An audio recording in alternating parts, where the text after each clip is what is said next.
Bismillahirrahmanirrahim. Assalamualaikum warahmatullahi wabarakatuh.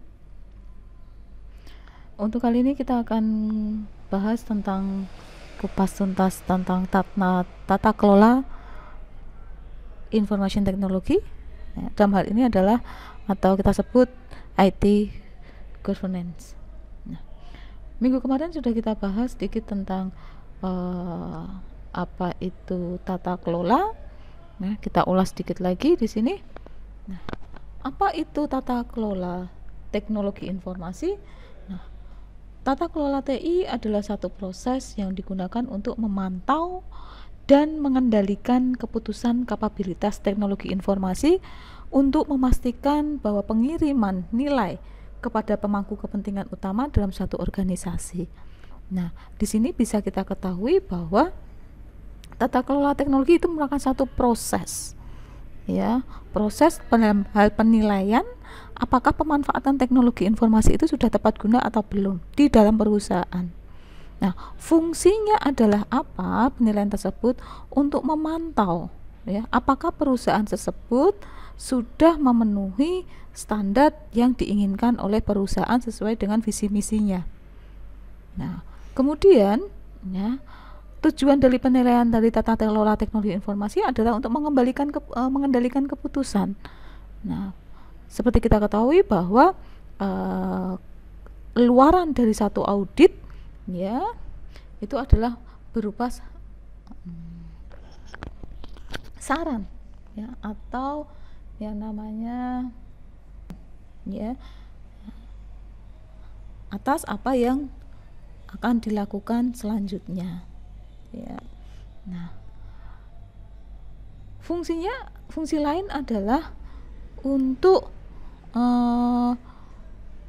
memberikan kepercayaan kepada pihak-pihak terkait, ya, dalam hal ini bisa dari segi internal ataupun eksternal, ya, untuk memastikan bahwa sumber daya yang ditanam atau diinvestasikan itu sesuai dengan porsinya, gitu ya.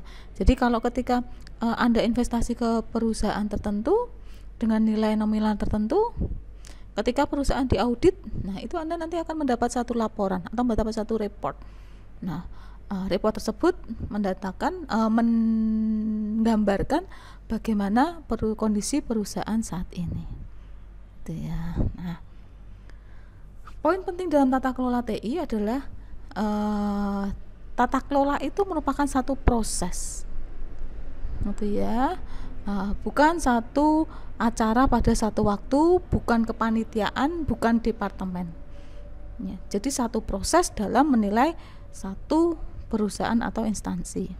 Nah, tujuan dari tata kelola adalah memastikan, ya, pengiriman hasil bisnis, ya, memastikan pengiriman hasil bisnis, bukan kinerja sistem TI atau manajemen risiko TI yang nantinya akan memperkuat gagasan TI, ya, sebagai tujuannya itu sendiri. Oleh karena itu, tata kelola TI itu adalah satu tentang keputusan TI yang berdampak pada nilai bisnis. Nah, tata kelola itu, ya, juga memantau, ya, fungsinya untuk memantau dan mengendalikan keputusan TI yang mungkin berdampak positif ataupun negatif pada bisnis.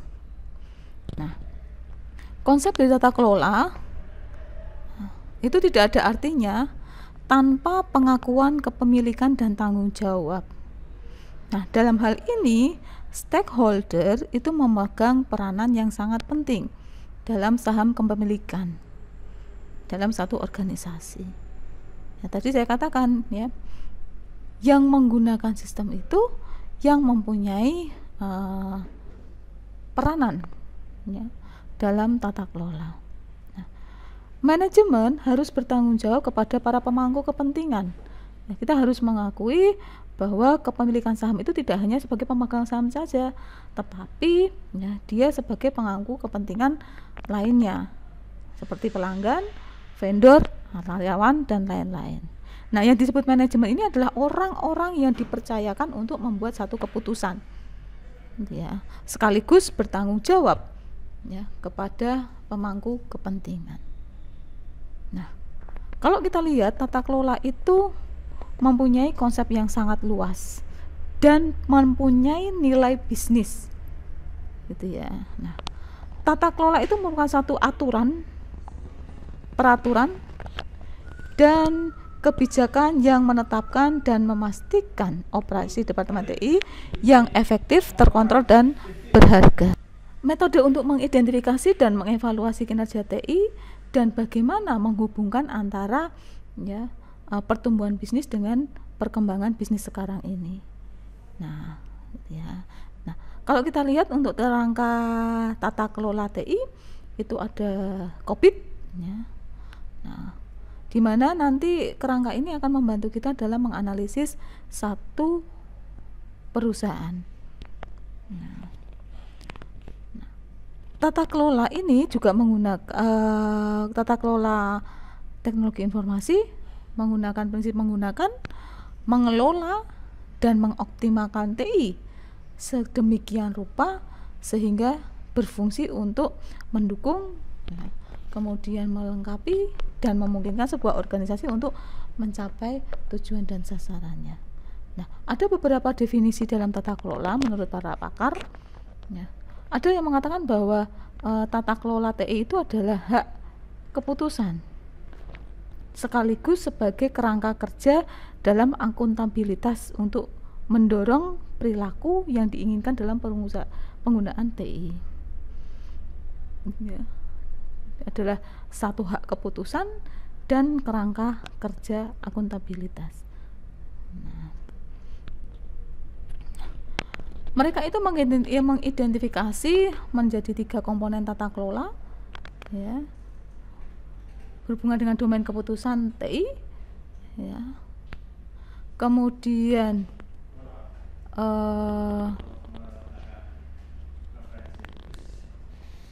apa bidang keputusan utama TI, ya, yaitu pola dasar tata kelola teknologi informasi, siapa yang mengatur domain keputusan, bagaimana pengaturannya. Nah, menurut ISAKA, ya, tata kelola teknologi informasi didefinisikan sebagai kepemimpinan, kemudian struktur dan proses organisasi untuk memastikan bahwa TI organisasi mempertahankan dan perluas strategi dengan tujuan tertentu. Nah, ini beda lagi, tetapi masih dalam satu jalur yang sama, ya, yaitu proses yang memastikan penggunaan TI yang efektif dan efisien, ya, dalam memungkinkan satu organisasi untuk mencapai tujuannya, gitu ya. Nah, kalau Anda menemui istilah ada tata kelola teknologi informasi, tata kelola perusahaan teknologi informasi, tata kelola teknologi informasi dan komunikasi, tata kelola perusahaan teknologi informasi dan komunikasi, itu sama, gitu ya. Berikut dengan istilah asingnya.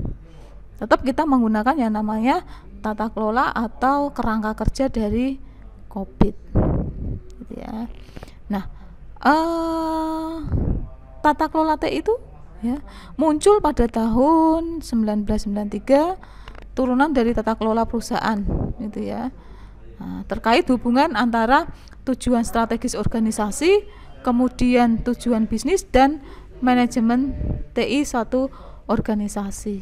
Nah, di Australia itu ada tata kelola perusahaan teknologi informasi komunikasi namanya AS 8015. Nah, itu ada pada Januari 2015, gitu ya. Nah, terus diadopsi lagi ISO. Nah, proses tata kelola menegakkan hubungan langsung antara sumber daya dengan proses TI. Nah, nanti ketika kita menghubungkan, ya, kita mengadakan satu tata kelola, kita akan mengaitkan, ya, pihak-pihak secara langsung, antara lain sumber daya dan proses dari TI itu sendiri. Nah, tujuan utama dari tata kelola informasi dan teknologi adalah memastikan bahwa penggunaan informasi dan teknologi itu menghasilkan nilai bisnis, ya. Nah, memastikan bahwa penggunaan informasi dan teknologi menghasilkan nilai bisnis. Yang kedua adalah mengawasi kinerja dari manajemen. Nah, yang ketiga adalah mengurangi risiko yang terkait dengan penggunaan informasi dan teknologi. Nah, dari sini Anda bisa lihat dan bisa lihat men-flashback ya tentang yang kemarin sudah Anda dapatkan. Nah, tujuan dari tata kelola teknologi informasi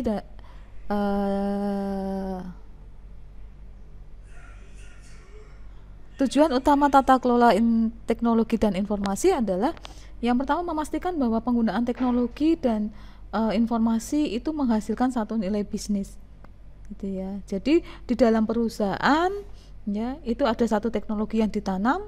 Nah, memastikan bahwa fungsi dari teknologi informasi itu berfungsi dengan baik, ya, dan mempunyai satu nilai bisnis. Nah, fungsi lain dari tata kelola adalah mengawasi dari kinerja manajemen. Nah, kenapa kok diawasi? Nah, itu caranya adalah salah satu caranya adalah kita tadi membuat satu penilaian terhadap ya, kinerja manajemen. Apakah sudah sesuai dengan tujuan perusahaan atau belum? Ya. Yang ketiga adalah mengurangi resiko yang terkait dengan penggunaan informasi dan teknologi. Nah, sudah dinilai, sudah ketahuan mana yang kurang, nah, segera untuk diatasi atau diperbaiki. Ada istilah yang namanya lanskap dalam tata kelola teknologi informasi. Nah, semua proses yang terkait dengan tata kelola itu harus dipertimbangkan, ya, karena merupakan satu kumpulan terintegrasi dari proses tata kelola teknologi informasi yang tersedia, ya, itu disebut sebagai lanskap tata kelola. Jadi bagian dari tata kelola perusahaan. Nah, tata kelola itu sendiri itu mencakup ada sistem, kemudian ada infrastruktur dan komunikasi. Nah, kalau kita lihat gambar sebagai berikut. Nah, lanskap dalam tata kelola teknologi informasi ya, di lingkaran besar ini ada satu tata kelola ya, enterprise governance, kemudian ada IT governance, kemudian ada produk dari development governance ya, development governance. Nah, kemudian posisinya yang saling terkait antara IT government dan produk itu adalah development ya, di tengah-tengah sini. Nah, di dalam tata kelola teknologi informasi ya, kita mengenal ada 5 domain. Ini juga sudah Anda kenal ketika Anda sudah kuliah COVID gitu ya, yang sebelumnya.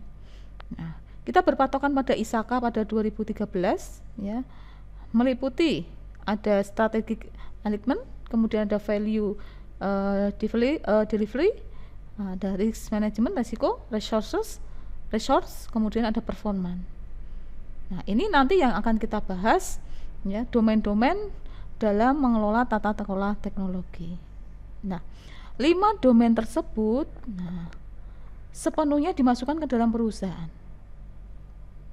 Gitu ya. Nah, model yang dibentuk oleh model ISAKA ini bisa dibilang paling berguna ya, ketika dianggap sebagai pedoman dasar untuk menyuntikkan praktek terbaik dalam tata kelola.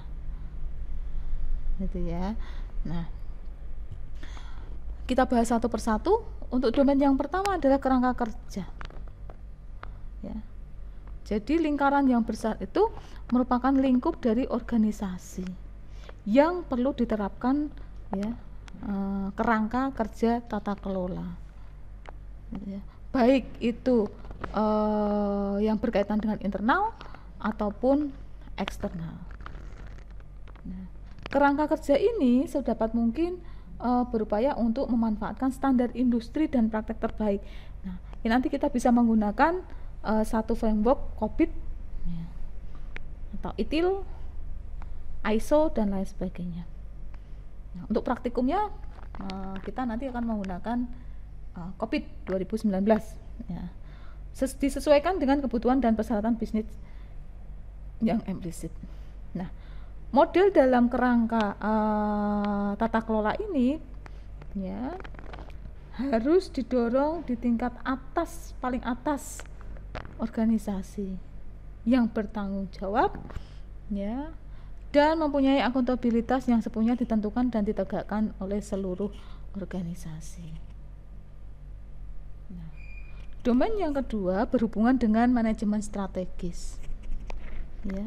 Nah, bagaimana membuat perusahaan itu agar efektif dalam memungkinkan dan mendukung pencapaian tujuan bisnis, ya, strategi bisnis untuk menerapkan strategi teknologi informasi. Nah, dengan demikian bahwa strategi bisnis dan teknologi informasi secara intrinsik itu saling terkait, ya. Kemudian operasi bisnis dan pertumbuhan yang efektif dan efisien tergantung pada keselarasan yang tepat dari keduanya, ya. Jadi dari manajemen strategis ini yang saling terkait, ya, harus berjalan dengan seimbang. Nah, beberapa metode yang paling efektif dalam mencapai keselarasan ini adalah implementasi yang tepat dari metodologi arsitektur perusahaan, kemudian ada manajemen portofolio dan kartu skor seimbang. Nah, kemudian domain yang ketiga adalah berhubungan dengan manfaat. Nah, seperti tadi tujuannya, ya, membantu perusahaan atau dalam hal ini membantu bisnis mewujudkan manfaat bisnis yang optimal melalui apa? Melalui manajemen investasi yang efektif. Nah,